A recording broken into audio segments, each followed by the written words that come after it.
Hi, I'm the host of the STO Smokers Lounge. I'm here to tell you about Anchor, the perfect app that you can use right now to start your own podcast network. You can broadcast right now. All you got to do is download the app, whether you have a phone, iPad, or even a laptop or desktop. You can right now download Anchor or go to Anchor FM right now and start recording and have your stuff broadcasted over multiple platforms such as Spotify. So go to Anchor today and start your podcast career like I have. Because trust me, I love me some Anchor.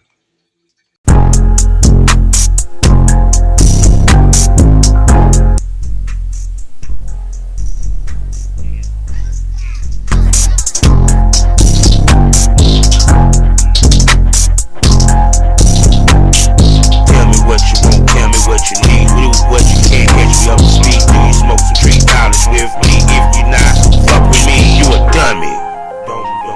Dummy. Dummy. Dummy. Dummy. Yo, name is Kavanaugh, don't you forget it, bro. I call you niggas out, yeah, I call you hoes. Baddest MC in the game. Y'all gonna know the name, y'all gonna remember the name. I'm gonna tear that ass out the frame. It's a fucking shame. You boys can't even back the day. What, man? Y'all lanes ain't even got no game. I'm straight from the south, knock a nigga out. Without, turn the party out. Slap nigga, I'm out. Have she put you out, go and make a shout. For the shit, you a dummy. Y'all niggas think you fuck with me, it ain't even sunny.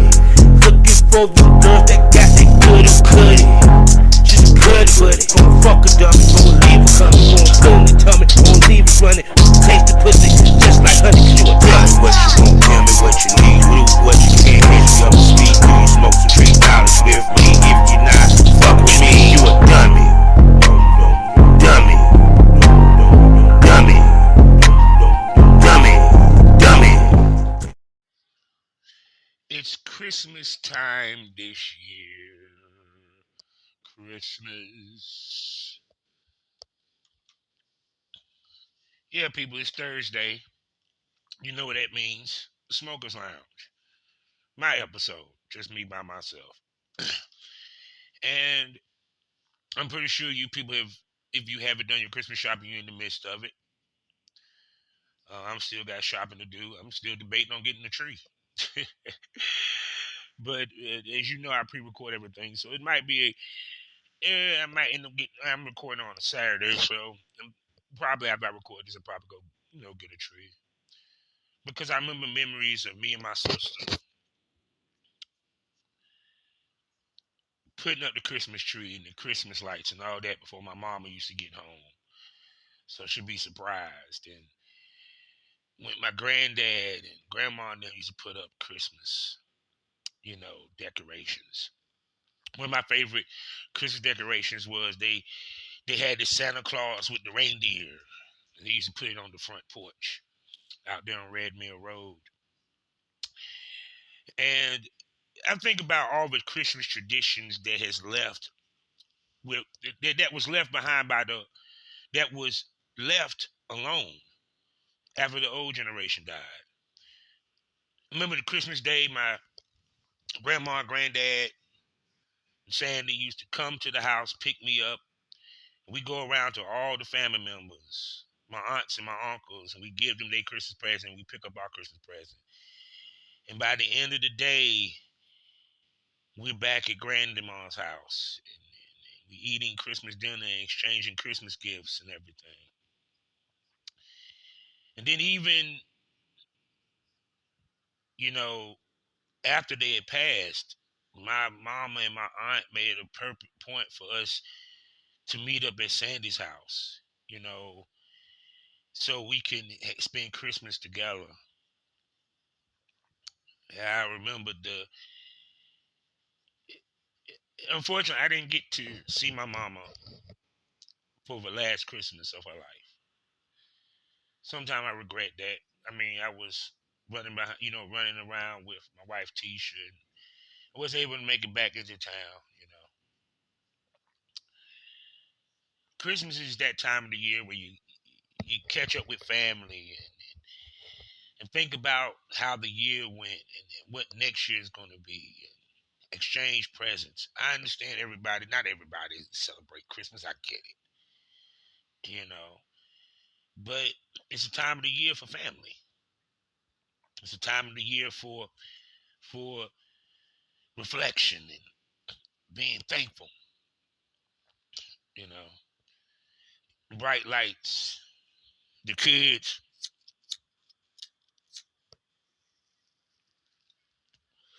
going to sleep and waking up in the morning and opening up their presents.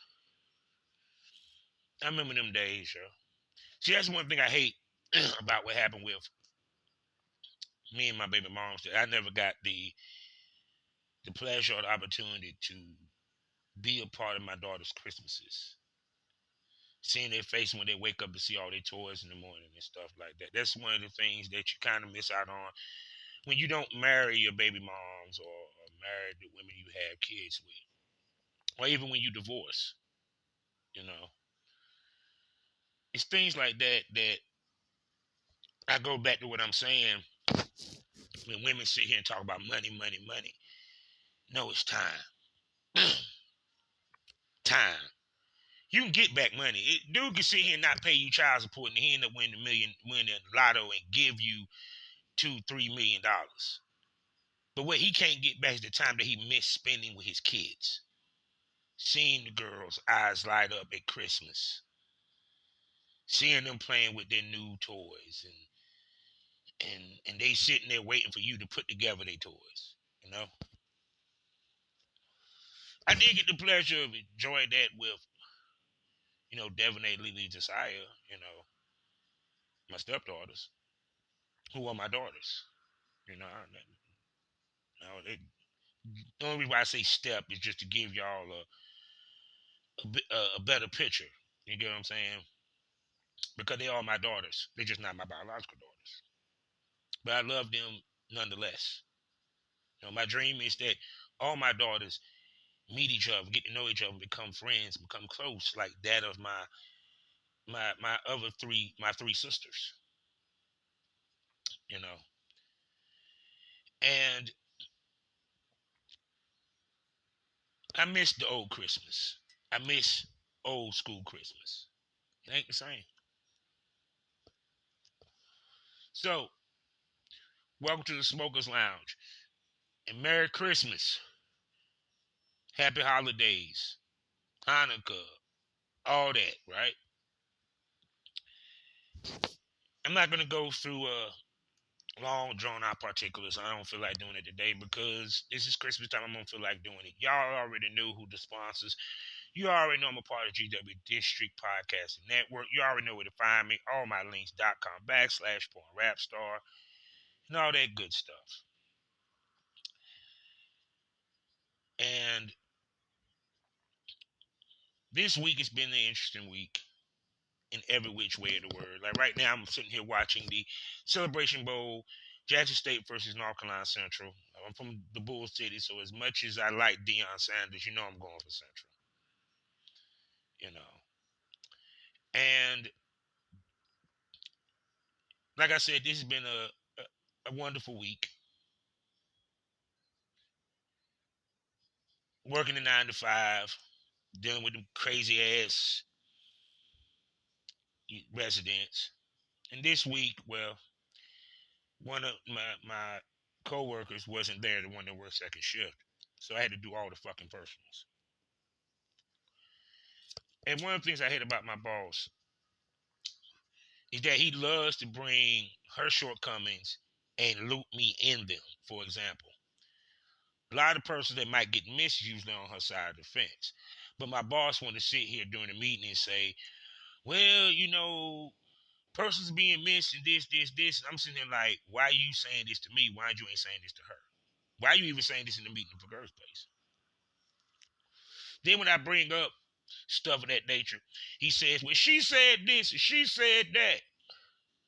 I said, really? Okay. So I devised a thought process. I said, move forward, why don't we take some paper and we fill it out saying which rooms we picked up each day, right? So yesterday, I'm sitting here going into second shift. Well, not yesterday, Thursday. And he asked me to pick up one of the rooms. Now, I understand this. I am practically doing the whole building. We're talking about close to over 100 rooms, right? Actually, close to 100 residents. I think it's about, give or take, 70 rooms in the building. So, the boss man want to sit here and was like, I need you to get room 67. So I'm explaining to him, I'll get to it. I got to do that haul anyway because old girl ain't coming to fuck in. I knew she wasn't going to show up this Saturday because when she take off 2 days, it's guaranteed 2 more days behind it. For whatever reason, she took off the days. It's none of my goddamn business. But at the end of the day, I just know how she works. Shouts out to her. Much love to her. So, I'm trying to explain to this motherfucker. Boss, I said, look, because I know that I'm going to be here Friday. And I'm working second shift that Thursday, right? I got to do the whole hallway, right?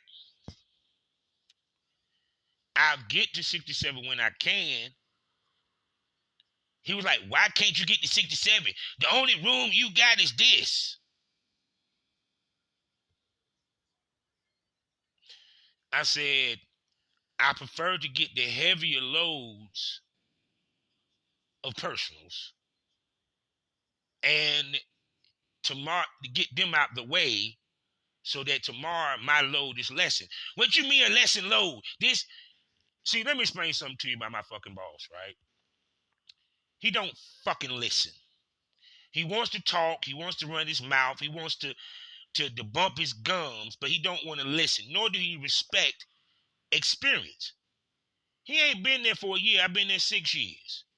Actually, want to be honest, the motherfucker don't know nothing about any of the jobs that he supposed to be managing, but that's another conversation for another day. But the point being is, I'm trying to explain to him so I can explain it to y'all. 67, the lady only had 4 pieces of clothing. Now, the other 3 rooms that I actually picked up, I picked up a total of 6 rooms in 4 hours. And took them back. It's more than what she does, but I digress.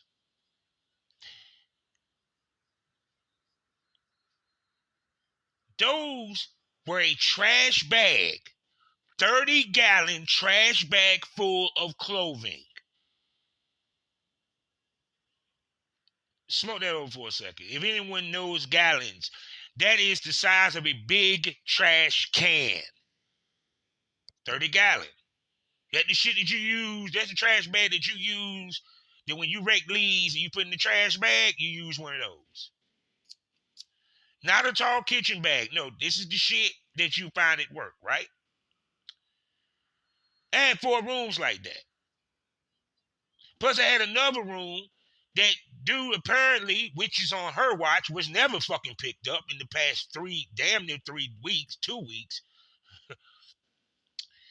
He had 3 bags full of clothes. Once again, 30-gallon trash bag.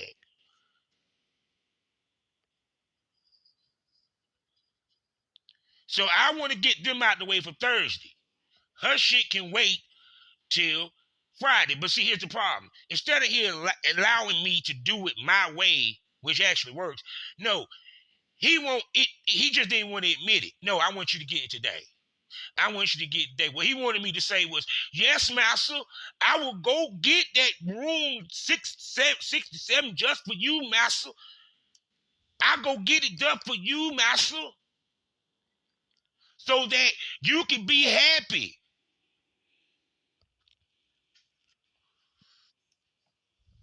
So once again, I got knocked out 6 rooms. Now, here's the other part. Guess how many rooms I had the next day, Friday, they had to finish? I had to do 12 rooms. Do the math.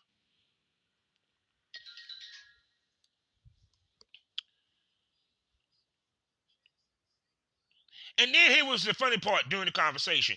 So I'm explaining to him. He was like, yeah, because Norm, you be done on Thursday. I said, yeah, but I'm picking up her shit and mine. And, well, you... Felicia, she did hers. I looked at him and said, no disrespect to Felicia, and I got mad love for my girl Felicia, but here's the thing. She only did Wednesday evening.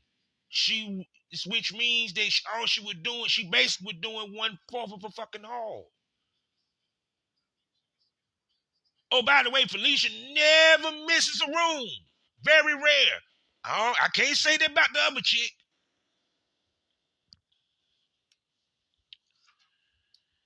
This dumb motherfucker even had the nerve to say, well, wait a second, who working tomorrow? Now, people, let's talk. As a manager,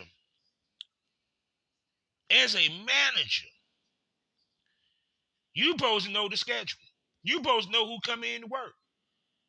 You been there a year and the schedule ain't hardly changed. Now, there been people that changed, but the schedule ain't hard to change. And you couldn't remember that I don't come in and do a double on this week's Friday?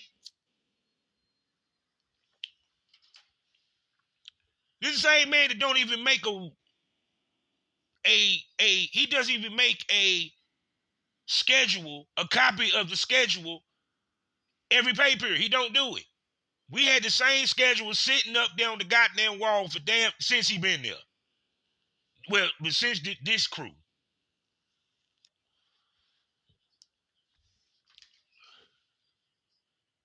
Then every Friday we have what's called Casual Friday, Jeans Friday, what have you, right? Now, I forgot my work shirt. So, dude see me all day. This is the type of shit that he does. He seen me all day. He done came back there and talked to me. We done conversated, joke. Then all of a sudden, I walk past him. This is around, like, I think 12 o'clock. He comes into work at 8. I done seen him for what, 4 hours? And he says to me, why you not wearing your shirt? He's like, no. He said, no. Not even ask why you not wearing my shirt. Didn't even ask that. Oh, by the way, in the cafeteria, standing beside one of my fellow employees.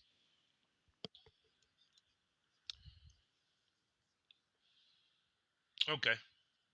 He asked me, where's your shirt? At home. Why you didn't bring it? Forgot to bring it. Forgot to pack it. And I walked off. Why? Because I paid him no never mind, because you just trying to flex for this other fucking dude, this other boss, this other employee who probably can give two shits about you just as much as I do. Don't get it twisted. Respect him. As a man, he's a nice dude. But as a manager, if I had to give him a scale from 1 to 5, he don't even make the scale.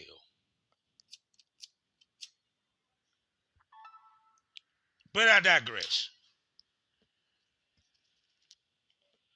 The point being, that's why I hope that next year, this coming year, that the podcast shit I'm doing, that it progresses so well that when I actually get a paid sponsor, actual put money in my pocket sponsor. You know, because my sponsors are favor for favor. Favor for favor. On the other end, I hope to, because not just to make life easier, but also, this is the reason why I hate working for others.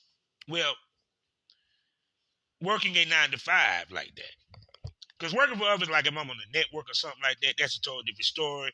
I'm getting paid fucking well, so yeah. We can talk. We can conversate. It's all gravy. You feel me?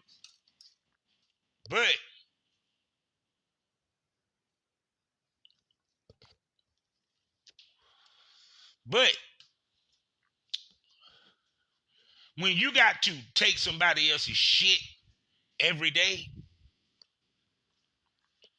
When you got to sit here and you answer to a boss who practically, how can I put this, is inept in his job but don't even know it because no one would tell him. A building where the owners care about, if we give a percentage, 25% about the people that's in it and the business itself. It makes you look at working for yourself way better. Trust me, your job is nice, not far from home, but best to fucking believe, if I could ever get to the point, this shit make enough money where I could tell this job, tell my boss man to take this job and shove it up his fucking goddamn tight ass, trust me, I would enjoy it. Actually would do it sipping some champagne in front of his face. So, now, this week has been interesting because we had 2 court cases, well, court news and court cases and what have you that has been going on simultaneously. And there'll probably be more developments by the time you hear this recording.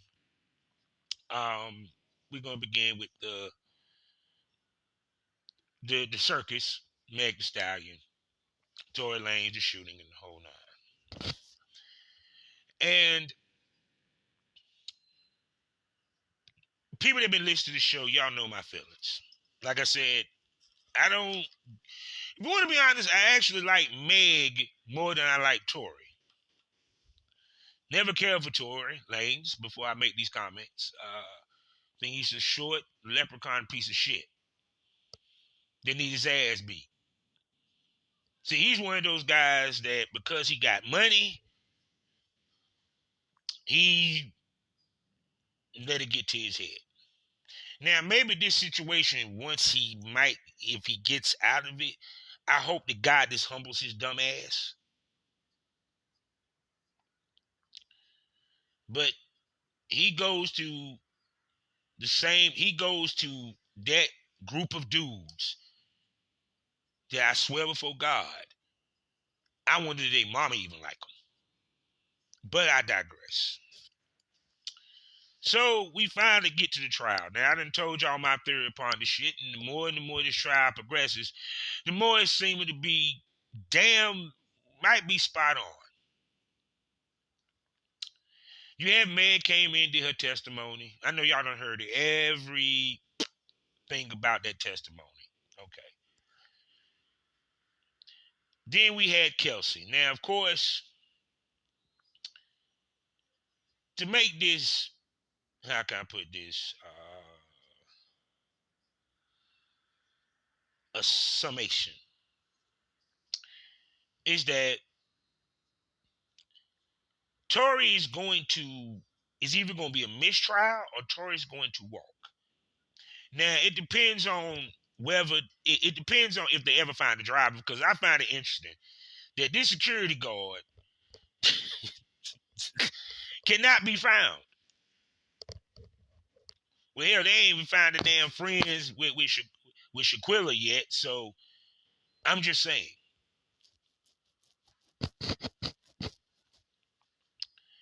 They have not found this guy. He has been missing. Now, by this time of y'all hearing this, maybe he has been found. But I'm going off of the assumption that some tell me that either he's been found and the defense is going to bring it up last minute, because some telling me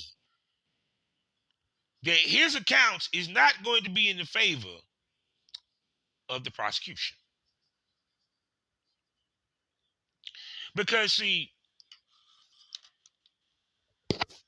when Kelsey walked in and said what she said, plead the fifth, all the little theatrics, all this bullshit, add to the fact that she's 511, you can't trust her words, period.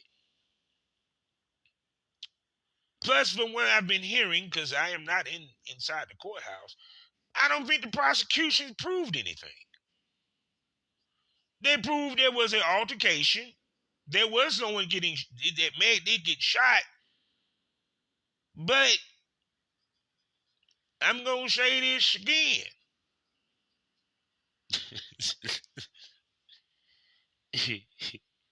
They haven't proved that she was shot by Tory.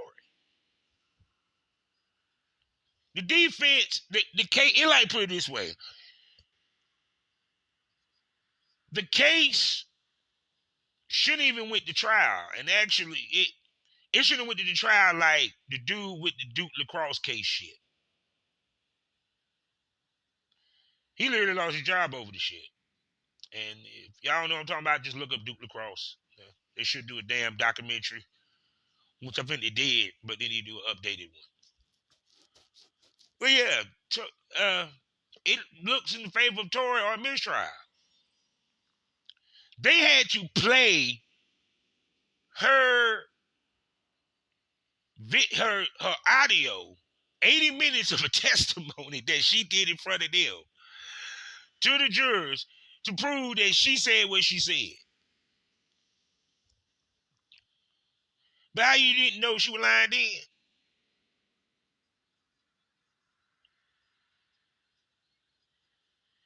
So her credibility shot. Meg couldn't even. First, Meg didn't even want to admit that her and Tory Lanez had sex. Even brought the fact that Partisan feels some type of way because of the dude that she supposedly done fucked. Now, of course, I've been hearing women say, well, why this got anything to do with her sex life? What does it got to do with the case? What her sex life got to do with the case? Why? Well, one, to paint the picture of what happened that night. Also, to establish a history. Credibility. That's what they're supposed to do. That's what defense attorneys do. Hell, prosecutors do the same.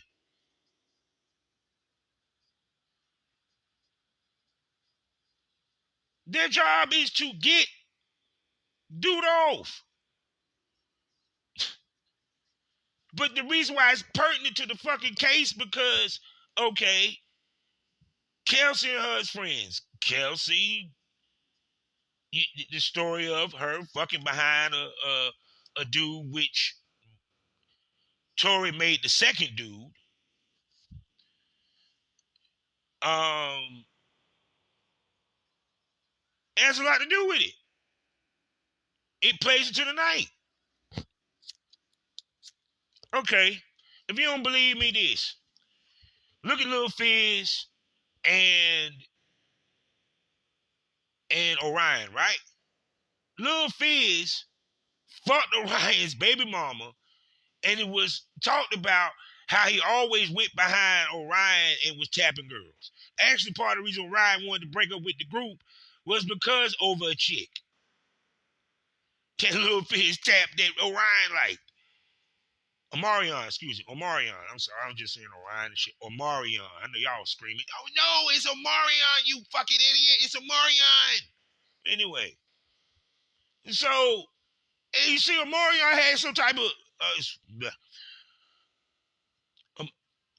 whatever his name is. He had Omarion, yeah. He felt some type of way. Pretty sure that he was ready to scrap him. So how far-fetched is that to happen with these two chicks?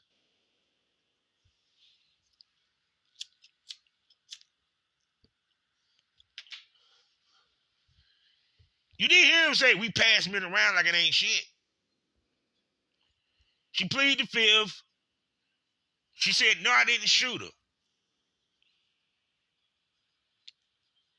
The reason why she pleaded the fifth and wanted these immunities and all this shit, because one is she perjured herself, you can't take her to court. You can't take it, you can't prosecute her.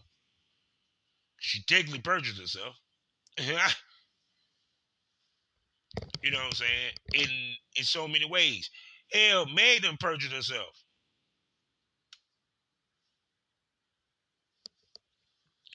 They can call Meg back on the stand. Can't explain to me Because through this whole trial, ain't no one ever said, dance, bitch, dance. Where did this come from? So, that's why I'm saying, no matter what, this is what I find interesting about this generation. They're not open-minded on shit. No, y'all not open-minded in this generation. See, in this generation, let me tell you what's going to happen. It's Team Tory, Team Meg. I noticed that this generation is that. Now, I know a lot of people gonna say, well, no, that ain't always the case of this damn third. No. See, it's a difference because any example you want to use, there's never been a situation where you had two mega stars actually in court because one supposedly shot the other. If you heard of a mega star in court, it was usually because of they either shot somebody, yeah, murder cases because you had Tupac. I mean, excuse me, you had Snoop went to case went to court. In case Young Thug, he's in there for RICO, state RICO. Michael Jackson went because of what molestation shit. It has never been that another celebrity shot another celebrity. Let's make that clear. This has never been happening. I don't know why anybody noticed that's the first. So there's a team making team what we call. But see, the problem is that which makes it fucked up because there's some of y'all they're gonna be like Tory did it no matter even if he found innocent. Or if it, you know what I'm saying? And then you have others that gonna be like, well, Tory got railroaded.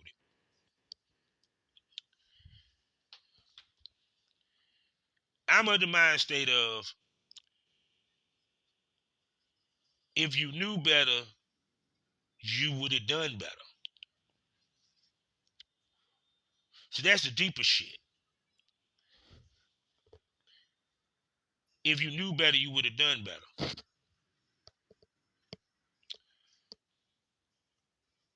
Y'all celebrities. First of all, on Tory end, you're fucking two friends. Did you not know they were gonna come out? And the fact that he brought it up because he felt some type of way because they were in an argument. By the way, Kelsey never said she was bothered by the fact that Tory was hollering at Kylie Jenner. Y'all ain't paid attention to that shit.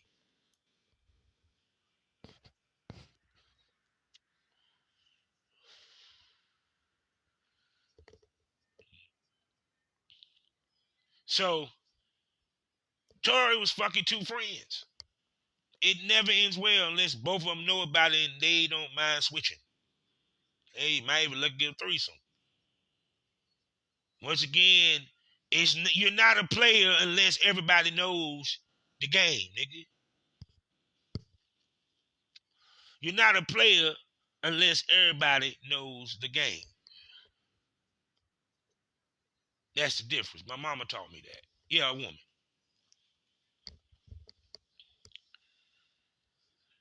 On the other end,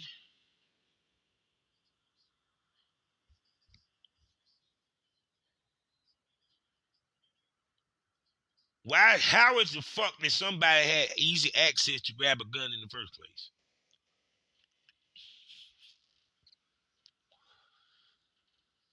Actually, I think the bodyguard, he decided not to motherfucking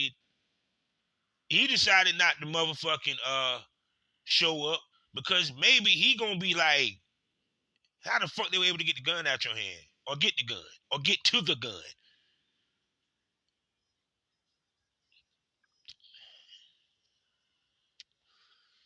See, that's because if you a bodyguard, your client is not touching your weapon unless it is in a situation like in the movies.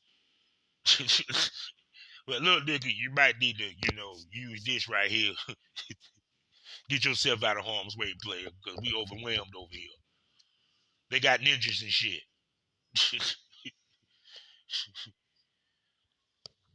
I'm just saying.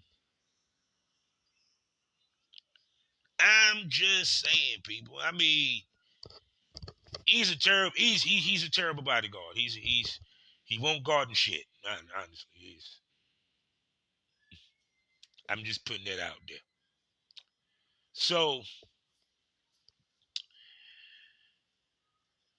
to me, like I said, I think it's gonna end up being a mistrial. So, and then of course, Young Thug, Gunna. Like I said, probably more come out by this time. I ain't get it. The question of is a snitch, and I didn't heard everything or what have you. Bottom line, him taking that plea deal did hurt Young Thug because it's the recognition of someone saying that it is a gang.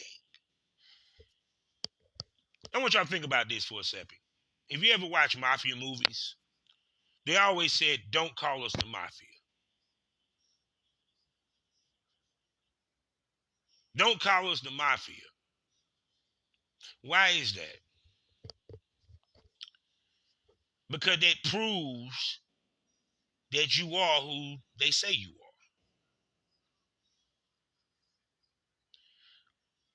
are. All they need is one or two people to sit here and roll and say, yeah, they're a gang. And when you have Gunna and two of the top people, and the other guy taking the plea deal, even if they ain't said shit,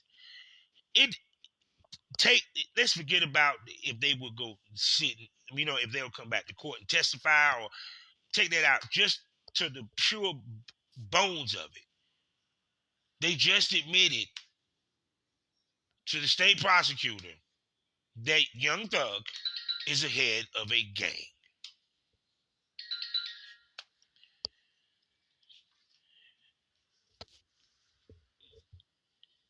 See, rat is snitching. You can call it what you want, but it's unintended. See, that's what people ain't getting. That's what they ain't talking about. It's unintended snitching. Was Young Thug happy about it? Oh, fuck no. If people think Young Thug was up in there in prison talking about some, yeah, my nigga got out. Yeah, nigga. Yeah. No. No, nigga, no. You just made my case worse. They got two motherfuckers on book saying, yeah, it's a... No, they ain't had to admit any guilt. They just need to admit that YSL was a game. Thank you. Now, what happened to you on the streets? You on your own, but thank you.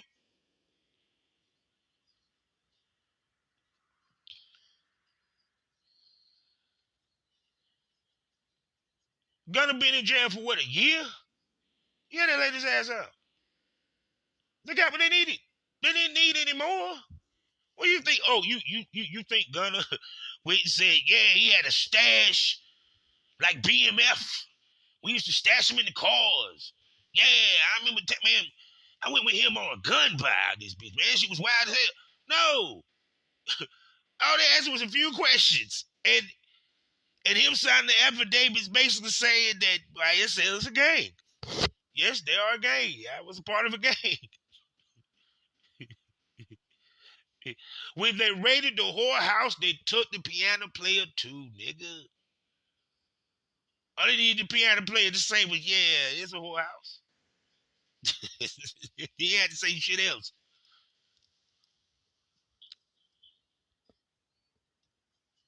Now, we as black people, let me say something to y'all. We as black people don't get it. And let me tell you what we don't get.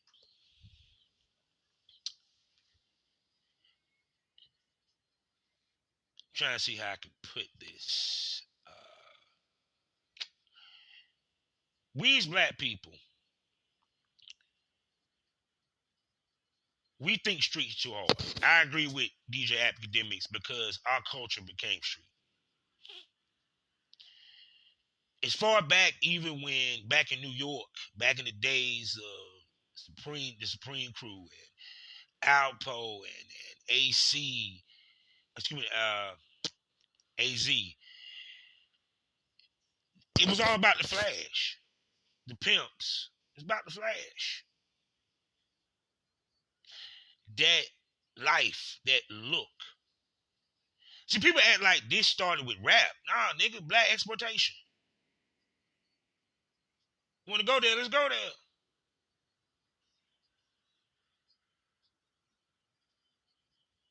You feel what I'm saying? It's no different with the mafia. You them kids in Brooklyn, they looking at Lucky Luciano and these mobsters in these nice suits and nice cars and shit. They seeing their dad over here working like a fucking slave, making pennies to the dollar. These motherfuckers are millionaires. The shiny things attract our attention. So, yeah,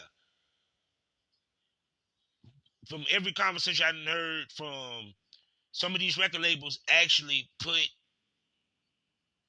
make their people go get with a gang or be around thugs or gangsters to make them legitimate or what have you. For the most part, yeah.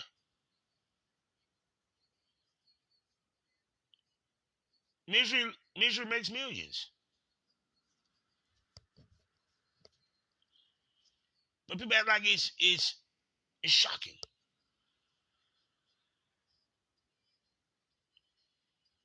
Oh God, we got to the point where even in the movies or what have you, yeah, snitch this, rat this. Yeah, I get we don't necessarily trust the police, but mighty fucking funny when you in a bad situation when you need one, you happy to see them when they roll up. Like Riley. When the Idiocracy came to kill the motherfuckers. So everybody from Whack 100 to down saying that he snitched. Technically, he did snitch. It was unintended snitch. It's not he's not a rat. I don't think Gunna even has a fucking record. I think actually Gunna was a good boy. I'm saying he just knew he was like me. I was a good kid for the most part. I just knew gangsters and I ran with some.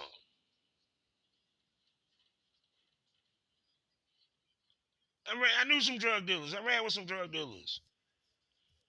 I grew up with some. They were around, and I hung with them.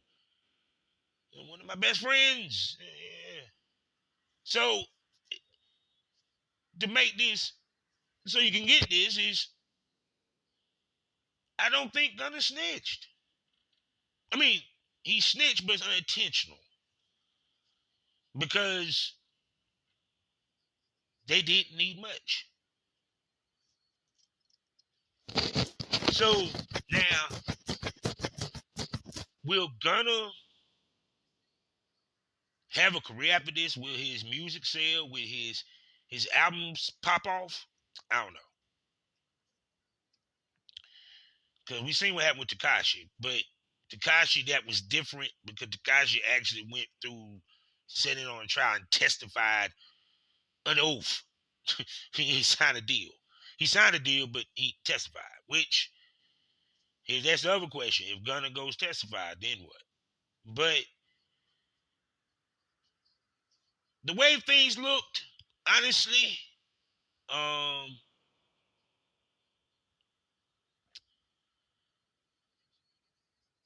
can I put this?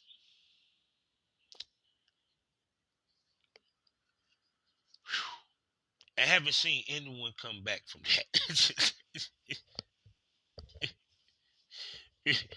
And then on the other shit, people were talking about T.I. shit, right?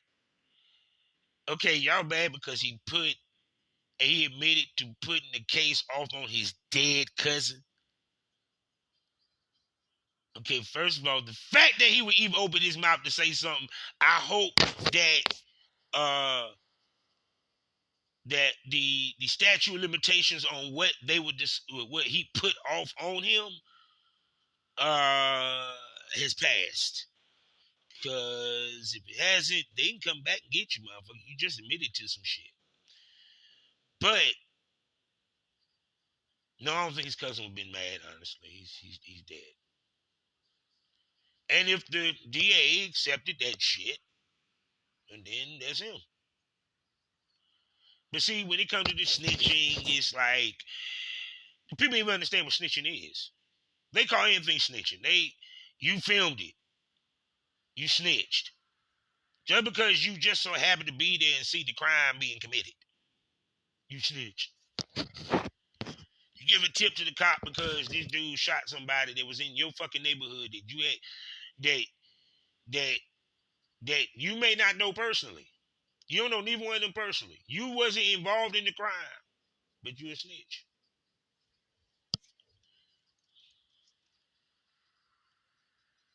See, it's us having distrust for the police and fear is I can sit here and say a gift and a curse. More of a curse than anything else, because that means a lot of crimes go unreported. Because we're so afraid to snitch.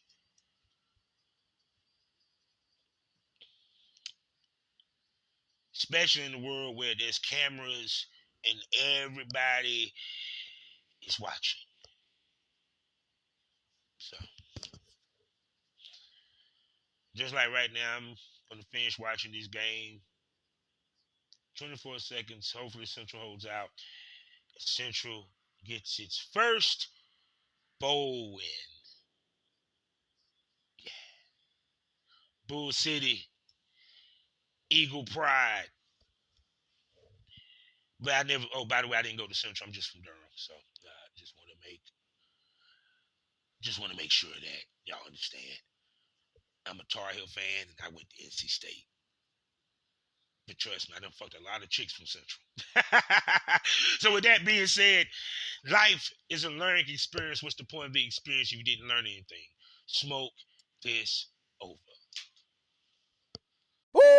Black Wall Street is now online, baby. That's right. Visit the GW District. Shop the very best in men's and women's apparel and accessories, home decor, office supplies, books, pantry items, and so much more. The GW District is a retail marketplace of Black-owned products and media. We're both veteran and Black-owned, and we're bringing you the best online shopping experience with products made by small businesses. Come and experience the GW District difference today at shopgwdistrict.com. That's shopgwdistrict.com. The GW District, a retail marketplace of Black-owned products and media. That's right. That's right.